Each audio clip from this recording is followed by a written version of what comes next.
Hello! Sus, kainit sa panahon. Uy, tanawan niyo akong garden ugaw. Kaya nga naman, dili ta pwede makalimpyo. So, dagko na akong mga tanom. Ilabi na ang akong sili green. Yan, sili green. Pero, ito parang mamatay. Sana hindi lang. Kasi may namatay na isa. Oh. Yan sila. Oh.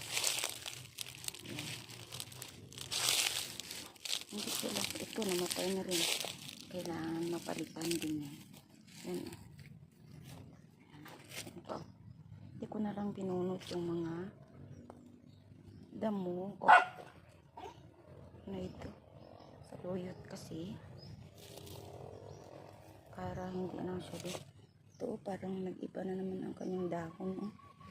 Sana mamatay. Yan. Yan ang dahon. Ito din. Oh. Kasi may mga may mga sakit sila po. Ayan. Maliit pa ito. Ayan. Sila, marami ito. Hindi ko rin ilang puno ito. Yan, maliliit. Yan. Saka yun doon. Ito maliliit. Doon naman tayo na sila. So, ito ang garden ko. So, doon ako galing kanina. Yan yung ano ko. Mga gabi ko. Itong gabi ko. Hanggang doon yan. Hanggang doon. So, dito. Yan gabi. Saka yung kanina, mga sili green. Meron pa ko doon. Yan. Dito, wala pang tanim ito. Malaking kalamansi, malaki na. Doon may garden. May tanim din ako doon. Pero madiliit pa yan dyan. Punta natin yan dyan. Dito muna tayo sa mga beans ko. Yan. Kinuhanan ko ng dahon kasi ang daming dahon tapos yung nutrients pumupunta lahat sa dahon. So, tingnan mo, nagbunga na kasi konti na lang dahon nila. Itong kamatis ko, kawawa, isa lang na iwan. Marami siyang bulaklak. Tsaka ito may bunga na rin.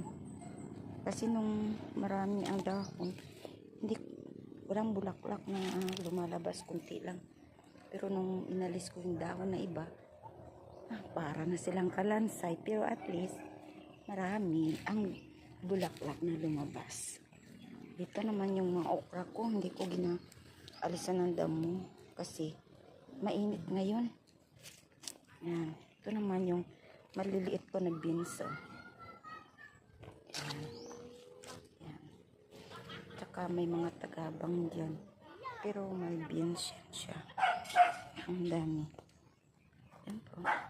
Pero nakatago lang sila. Huwag lang alisin ang mga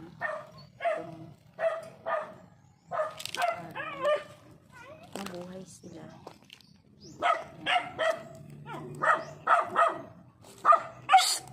Ingay mo naman. Yan. Mga beans ito. Tsaka yan ang alugbati. Doon mga gabi at saka tanglad. So dito, dami ko. Tingnan nyo. Yan. Dito naman talong. Tsaka dyan, mga ano yan dyan, mga plants ko. Doon garden yun dito. Sa kabila. May mga ano dito. Okra. Ito yung sangig ko. Yan. Basil kung baga. Yan ang aking violet na ano. Bago ko lang na itanim. Na kamuti tapos. Basil din. Ito mga plants. May basil. Ito mga plants ko na ito dito. Yan. Mga plants ko na yan. Tapos dito. Plants. Saka dyan, bougainvillea ko yan dyan. So, doon. Punta tayo dito sa kabila. So, yan. Yan ang mga beans. Malalago ang dahon. Gusto ko sana alisin. Para ano? Para mas lalong maraming bunga. Doon yung kalabasa. Yan, bahay ni nanay doon. Meron din dito mga tanim. Iba ito na lot. So, ganyan. So, marami din tanim. May mga papaya. Tapos, dun sa baba, may, yun, kalabasa. Yan. Kalabasa. Tapos, mga beans. May papaya. Ito, ang mga kahoy. Ayan, kahoy yan. May dumaan na sasakyan. Diyan sa baba, meron yan siya mga, yung karlang. Hindi yan amin na bahay. Yung garden lang sa amin. So, dito, doon sa likod, may saging din ako doon. Tsaka may bignay doon. May tubo. Marami tanim dyan. So, ito yung papaya. Nagabunga na. Yan. So, magandang araw sa lahat. Yan lang.